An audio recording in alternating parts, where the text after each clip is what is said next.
Hello and Hi, welcome to the JRP Weekly Wrap-Up with your hosts, Robot Jessica. Robot Jessica and Randy. All right, guys, what's up? Happy Friday. So we have some really fun questions. We have a couple of really simple ones and then a couple that is going to take a little bit more time. We're going to start with the simple ones. But first, we hope you guys had a great week. We're going to call this the Weekly Wrap-Up instead of Coffee and Questions because we just drink our coffee too early. Well, and we're 2 hours ahead of most of you, so. And we've cut back a little bit on coffee. That we have. Yeah. Okay.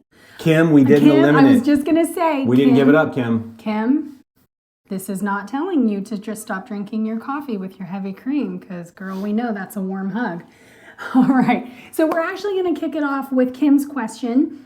How do you meet your water intake on the weekends? I love this question because it's so relevant to most of us, for myself included. And our kids. Yes. Why is it drinking water on the weekends is a challenge? Well, I think it's a challenge because it's a change of routine, right? From the Monday through Friday routine, which is the majority of our week. And then we have our weekends. Most of us, we're lazier in the mornings or we lounge and sleep in. We get up slowly, drink our coffee, or we don't, and we hit the ground running because we have sports or whatever. So I recommend starting the day like you do any other day with your non-negotiables. So for some of you, that's 8 ounces of water before coffee. Others, it's maybe more like 15 to 20. Like, stick to that routine as much as possible, even if you're lounging and you're lazy. Because when we start our day the same, what's that funny saying I say? I got it from Mel Robbins. How you set the day up is how the day ends up. Would you like to add to that? I want to add. So I drink my water out of something I can see into. I don't know what it is, but when I drink out of one of the, what are those things? Corksicle, the tumblers, right? The stainless steel tumblers. And I can't see the water, I drink half. It's obviously a mental something. And there's a few people I've worked with, and we have several of these, or a glass. Most people drink more water. Yeah, that's interesting. So, yeah, that's just my little. That's not true for me. But what is true is I tend to get maybe half of my normal water on Saturdays and Sundays. Here's a little hack. Especially on the weekends, just keep your water, whatever you're drinking out of, just keep it arm's reach. Totally. Yep. Okay, so I hope that helps. And just, Kim, practice and habits and make it become permanent. Yes. Practice makes permanent. Practice makes permanent, not perfect. No, practice Cool. makes progress. Jenny Eggers. How do I identify, or how do you identify if you have a vitamin or mineral deficiency, without testing for it? Obviously testing for it. So, believe it or not, too, most of these things like your blood work and stuff, we switched insurances since being in Texas, and there's a lot of good perks if you really look into your policy. Sometimes they do blood work, or they can do it for free or a small copay. Well, the best thing for you, Jenny, if this is for you or someone in your family, is let us know what the symptoms are. That's first and foremost. Well, I think she's asking, what does it even look like? There'd be symptoms. So we found out when we were in Montana, the water filtration system we pulled all the minerals out of the water to where our youngest was actually a little constipated. Very constipated. So we had to add trace minerals, a couple drops, back to our water. Yes. So there's always going to be some kind of a symptom if you have so let's talk a deficiency. So constipation could be a symptom. There's a million of them. Fatigue. Yeah. You just have to look at symptoms first. Okay. Symptoms and diet. If you guys are eating how we're asking you to eat, you're not going to you might not have any, or you might not, or you're going to be getting rid of some. The other way to look at it too is if you're, and we're going to talk more about constant restriction, calorie counting, all those, that will give you specifically if you're low on vitamin D, because that is a really common one. What are your symptoms? So the most common ones are vitamin D, magnesium, And for women are typically low in iron. So those are the ones right there. Most Americans, North Americans, are almost all vitamin D deficient. And then magnesium is probably second behind that. If you don't eat enough meat, specifically red meat, then zinc is a big one. Yep. So, yeah, if you have something specific to you, let's talk about it and we can figure it out. Okay. Trace minerals is great. Add them back to your water. Just literally a drop. All of our public water systems, unless you're on a well, are deficient in trace minerals. So, yeah, does that answer that? Yeah. Cool. Okay.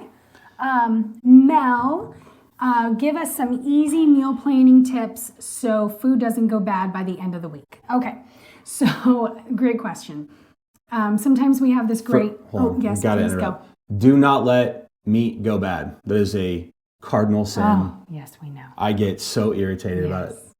Animal gave its life. There's the hippie in me coming out. Oh, we love you for it. And it's delicious and nutritious, right? Yes. Okay.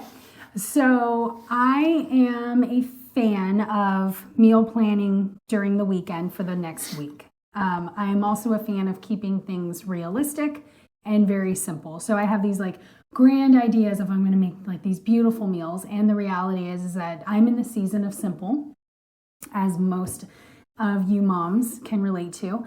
So I look at like, okay, what are the foods that my family can eat sometimes up to 3 times a week and not get burnt out on? And for us, that is tacos, taco bowls, and smash burgers. So lots of ground beef. So lots of ground beef.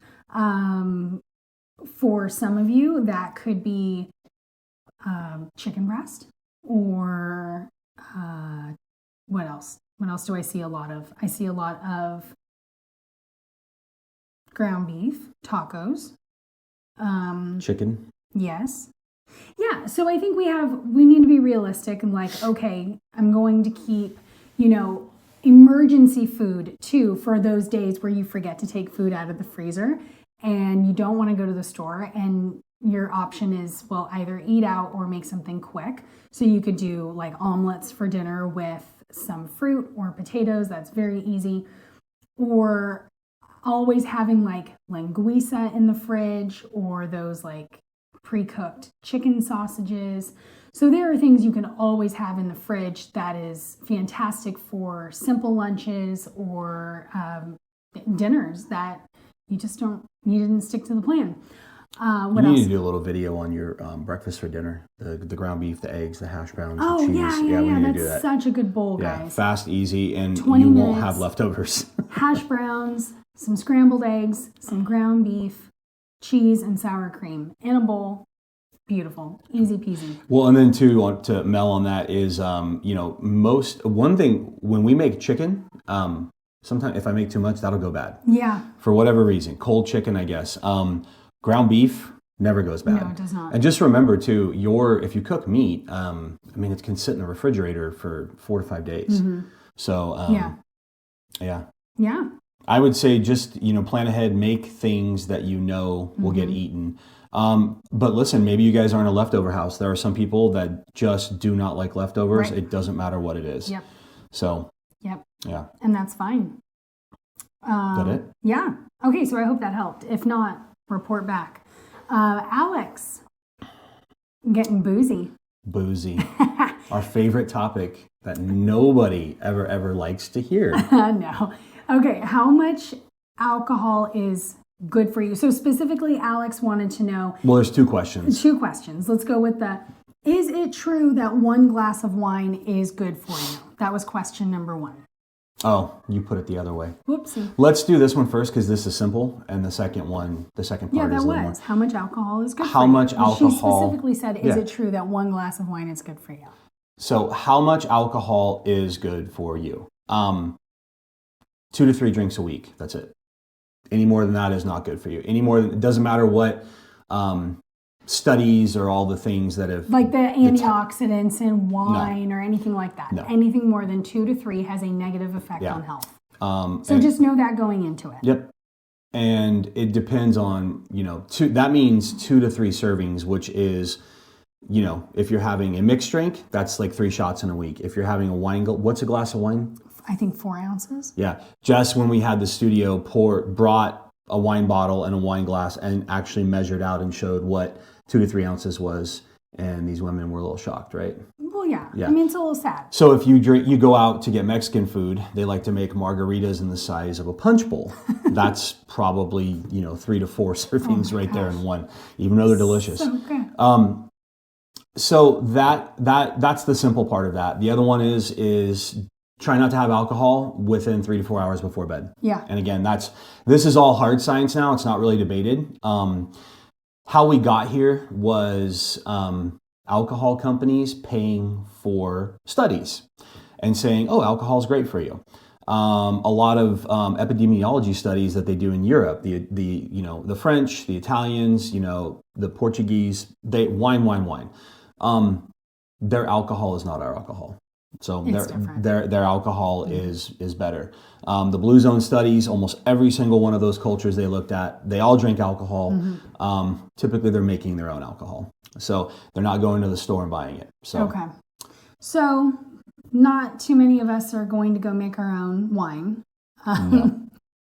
So if you're a wino, then look at, not having more than 2 to 3 glasses a week? 2 to 3 servings in a week. Servings. Which is, I think, 3 ounces. Okay.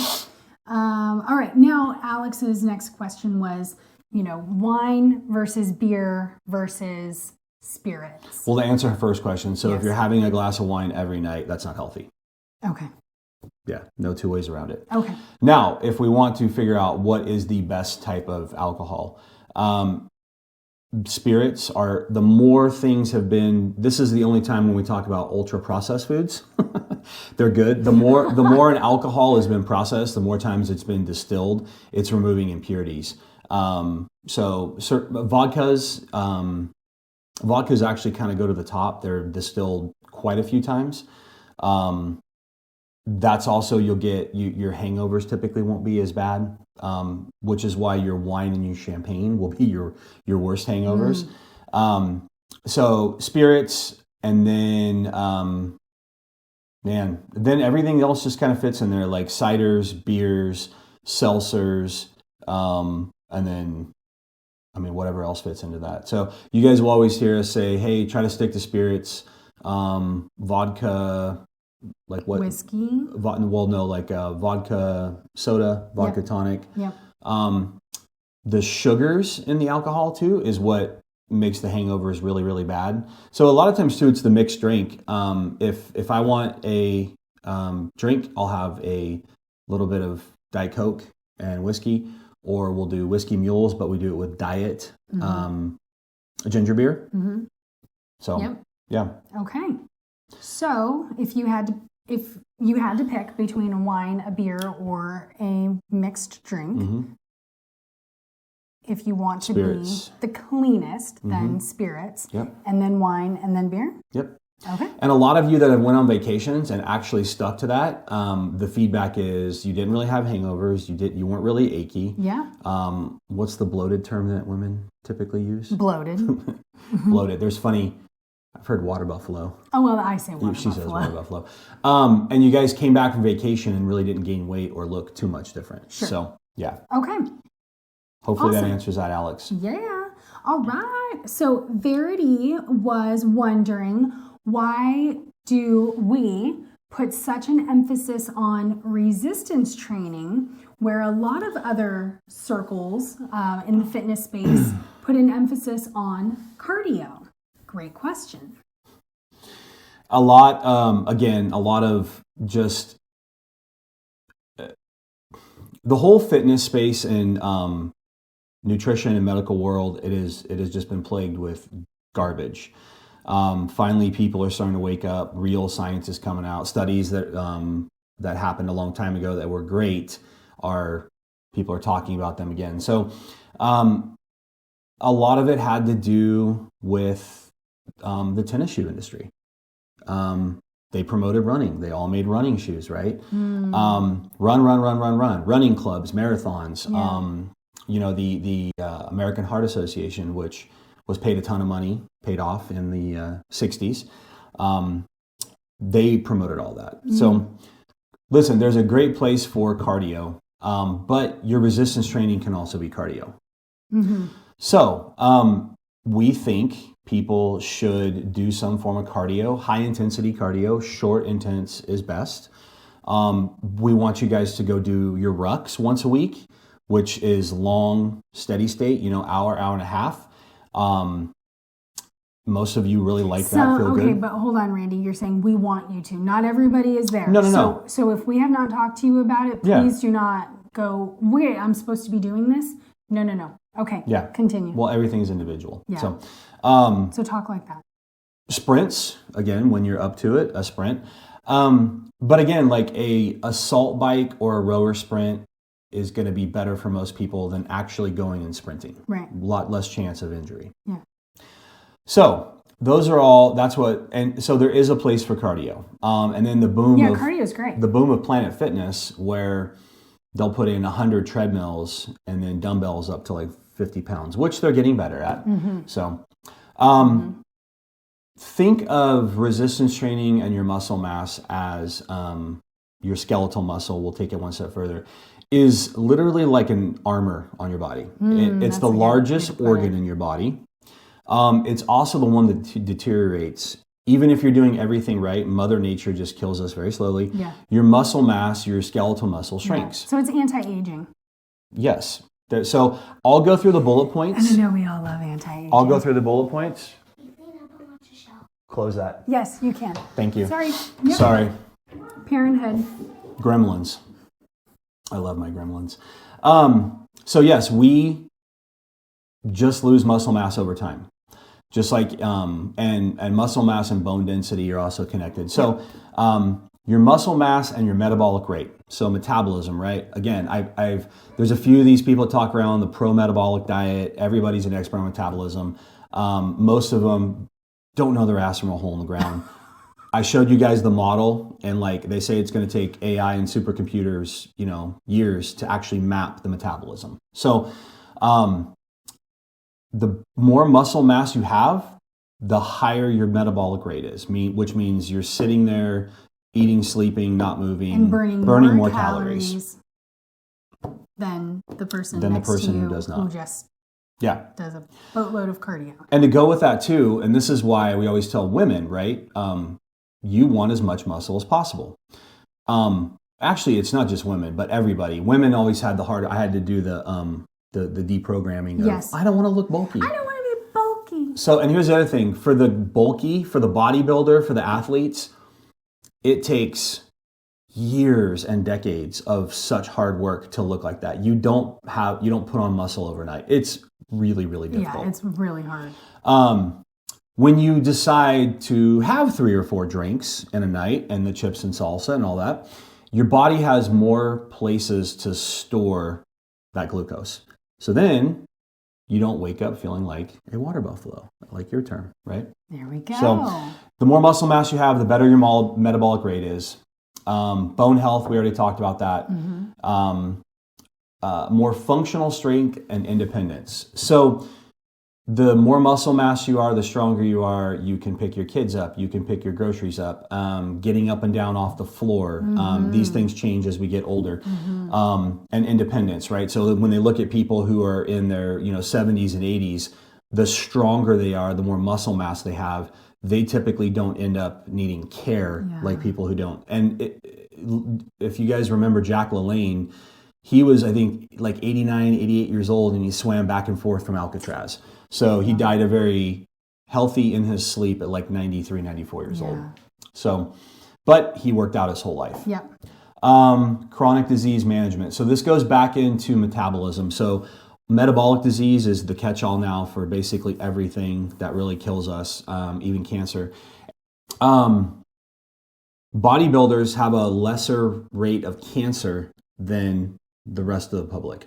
And they're typically putting massive amounts of performance-enhancing drugs in their bodies. Can we also talk just super briefly about the women who resistance train what their hormones look like versus the women that are we call them chronic cardio junkies. Okay, cool. Let's go back to that real quick. Queen. Okay. So metabolic disease. So if you have a lot of muscle, your muscle's healthy, you will have less disease. Heart disease, diabetes. They're finding out the American population is not over fat. We're typically under muscled. And when you have under muscle, you have more metabolic disease. I also love the way that reframe is, because you hear all the time. Positive. Obesity rates are sky high. Yeah. Oh, everybody's fat. And it's like, well, actually, everybody just needs to put on some muscle. So let's focus on that. Yeah. So women who have more muscle mass and resistance train have a better overall hormone profile than women who are just doing cardio. Yes. Okay, and let me give you guys a little visual, and you'll all know what I'm saying. Okay, so let's look at the chronic runner woman who is in her mid to late 40s. She has a pretty stressful job, and no matter what she does, no matter how many miles she runs, she can't get rid of the spare tire. She's got the cortisol belly, versus the woman who maybe has the same job, who puts her focus on resistance training. She typically has more of a, what's the word I'm thinking of? Well, she has less body fat around her midsection, but she's proportioned. I did a little post on it not too long ago, what a marathon runner looks like and what a sprinter looks like. Yeah. And most people would like to look like the sprinter. Right. Distance runners don't look healthy. They just don't. No. They don't have muscle. Their bone density is not, their bone density might be better in their lower body versus people who are doing sprinting. So, yeah. But even getting into the resistance training versus the cardio queen, who's just, constantly doing the cardio classes, the cycling classes, the HIIT, all those things. And people become very addicted to that stuff. Oh, heck yeah. It feels great. So Get a high. Mental benefits come with all forms of exercise. Actually, HIIT training, Tabatas, are probably the best for people with mental health. Yeah. But when we go into mental health benefits, resistance training is hard. And all of us that have done this before, there's certain lifts. A lot of people, it's like leg day because it's going to suck. You're going to be sore. You might be walking funny. Your brain is going to tell you, just go walk on the treadmill. So when we force ourselves to do difficult things, we are being more mentally resilient. Yeah. We're actually growing parts of our brain. Yes. So strengthening your willpower muscle. Yeah, lovely. Hormonal improvements. Oh, good. Yeah, we already. You jumped ahead. I didn't realize you did that. You're so oriented. So, and specifically, you're going to have better hormones of the things you want. Testosterone, growth hormone, all the anabolic ones. Yes. And anabolic is not a bad word. It's a great word. When you have a more anabolic state in your body, you are going to have more muscle mass and less body fat and be typically healthier. So I don't even know if they know what anabolic means, Randy. Well, everybody hears anabolic steroids. Oh. Damn it. Mark McGuire, Jose Canseco, Barry Bonds, you screwed it up for everybody. Oh, man. All right. So. Okay, that was awesome. You even did a conclusion. You're so cute. And like I said, I'll send those ones out. They're a little more detailed. They have the nice studies cited. So we are, I don't know, because the camera we're about 25 minutes. Yeah. Okay, here we go. All right, so the last one, you saw me send out an email. And this is the thing we're going to kind of put this as like our hill to die on. And I don't even want to say calorie counting because calorie counting, it's turned into starvation. Yeah. And we'll just tell you guys this. I mean, we've worked very, very closely now with a lot of people. I mean, well over 100. I mean, between your personal training, between mine, very intimately, we've worked with hundreds of people. We also, when we had our studio, people talk very intimately about, hey, these are what's going on with their health. Mm. Every single person that we see that had some kind of, and we'll just call it diet trauma, started when they were young. Jenny Craig, Weight Watchers, mom, dad, whoever put them on a diet. Maybe they just grew up seeing their parents restrict. Yeah. All of those people we work with now are typically on some kind of a thyroid medication. Yeah. Because you're doing it, like, it just does so much damage. It just does so much damage to the body. Our bodies, we have a mechanism to dip in when we are truly starving and pull from stored body fat, but that's supposed to be for like very, very short periods of time. It is not supposed to be chronic. Yeah.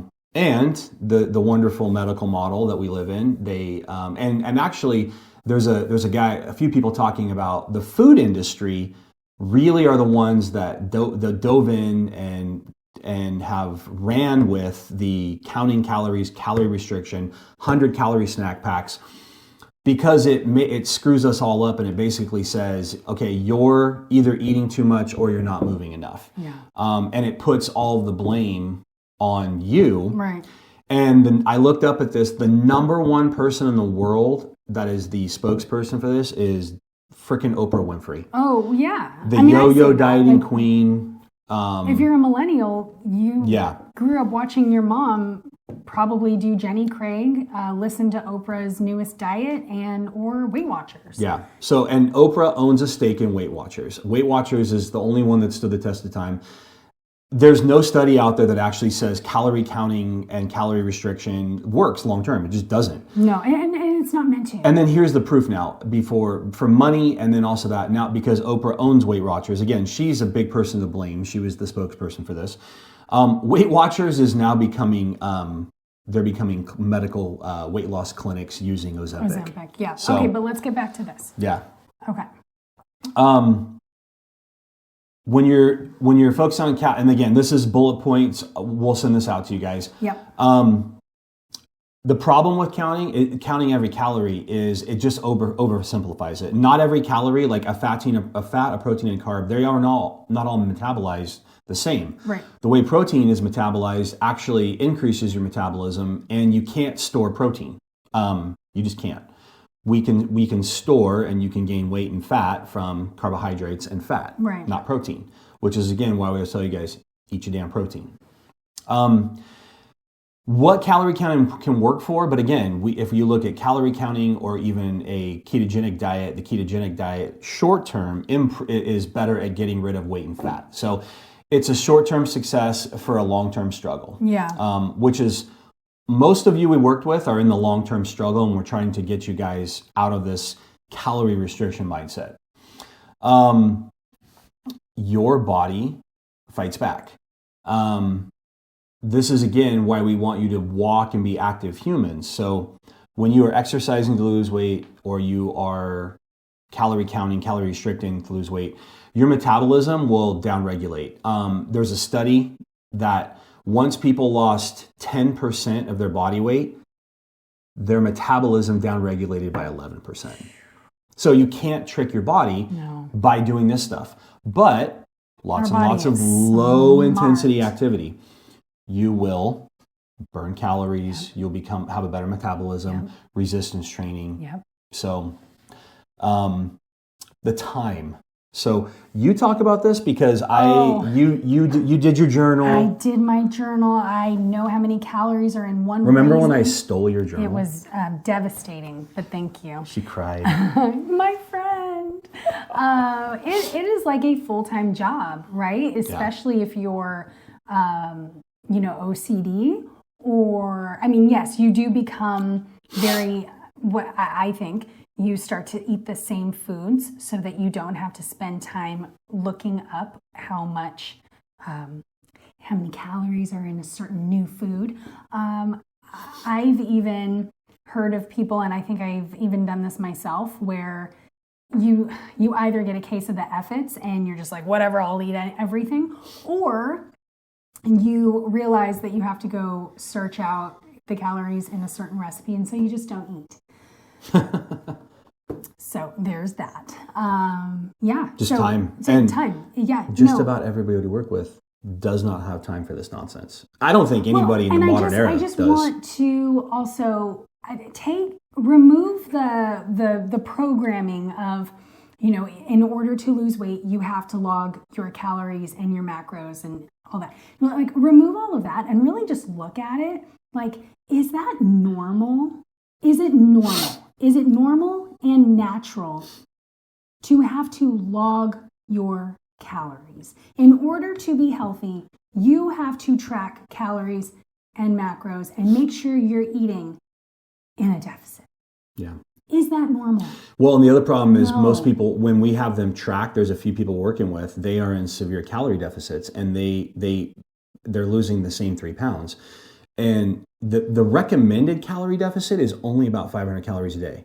The really smart ones, when you're trying to like long-term get rid of it, is like 250 calories. Mm-hmm. But when you're in 1,000 calorie deficit, which is really easy to do, people don't realize it. And your hunger hormones, your hunger will start to subside a little bit. Yeah. The other thing that I didn't put in here is processed foods. Oh, I was just The gonna say government that. allows, it's like up to, I think the calories can be off by 20%. So you think about 20%, 2,000 calories a day, that's a pretty big number. It is. And that's really on processed foods. I mean, broccoli's broccoli, fruit's fruit, meat's meat. When I gave up counting calories and I just really focused on eating whole foods, nutrient-dense foods, a lot of protein, I actually lost more body fat than what I did when I was hyper-focused on my 1,350 calorie diet, man. And I was failing if I went over that. Yeah. So you don't have time to do that. The other problem is when you're doing that, because of all of the work that's going into it, and it actually, calorie counting is disordered eating. It's orthorexia. They want to right? tell you it's not, but so there's plenty of, it's not natural. There's plenty of psychologists that are working with people with orthorexia now. So you're only focusing on one real behavior, which is just this obsessive calorie counting. You're not looking at all the other different things you need to be doing, right? So there are better approaches, and we promote it. Yeah, so there's a new study out there where they looked at the low carb diet and the Mediterranean diet, and the short term, the low carb diet got them to lose 10% of their body weight faster. Long term, the Mediterranean diet outperformed. Yeah, so less restriction. Less restriction. So a low carb Mediterranean diet might be great long term. With an emphasis on eating your protein, your red meat. People don't realize this. In the Mediterranean diet, they still eat a ton of pork. They eat goat. They eat lamb. They do eat some beef. And they eat a ton of seafood. So they eat lots and lots of meat. Mm-hmm. Time-restricted eating works for some people really, really well. Yeah. My stepdad's down, 100 pounds because of this. So that can work. But don't just go and take that and then be like, that's it. No. I'm in now a window. No, please talk to us first. Yeah, you guys don't, when you go rogue on things. You don't things, do anything rogue, okay? Yeah, but when you do, we have uncomfortable conversations. So don't go rogue. Lifestyle changes. Again, you're focused on calories. You're putting all your effort in one thing. You're not thinking about getting good sleep, eating nutrient-dense foods, going for walks every day, getting sunlight, all of the things that, we're telling you guys. Even just your nutrition. If you're only focused on calories, you're probably not eating enough protein. Yeah. And it's just it kind of just goes on the you're putting in one focus. So the losing weight, losing body fat, being healthier overall, it's very multifaceted. So most people don't need to worry about calories for a long period of time. Once you've tried everything else and done everything, and you still, maybe your goals change, people that typically worry about calories are the fitness side, like the bodybuilders, the figure, the fitness. It triggers. Even athletes, most athletes don't worry about calories. They're just worrying about eating enough. So yeah. Yeah. And we'll just wrap that up with, that is the difference between a fitness coach and a health coach. Is a fitness coach would look at all of that and say, this is where you need to be. And then a health coach is like, how's that going to work in 5 years? Yeah. Yeah. So no, thank you. We want you guys to put, always, you hear me say it, the biggest bang for your buck, which is eating nutrient-dense foods. Your hunger goes down and you feel better. Yeah. So let's just talk about the mental prison. Yeah, and oh my gosh, it really is like truly. Jess gets deeper into this with people when the psychology of it, but people that start this calorie restriction stuff at a young age, your brain developed in a very interesting way. And it's very, very hard to break those habits.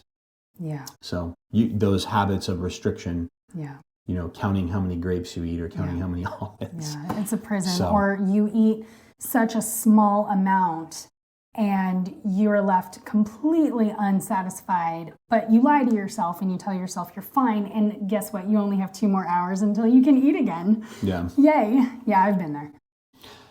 There was another question on here that somebody asked it, but it's a very long technical one, so we didn't cover it. We'll cover it next week or individually. So we'll upload this to YouTube. Woohoo! And it'll just work better than the way we did it last time. So All right. All right. Okay. We'll see you guys again Have in a great a week. weekend.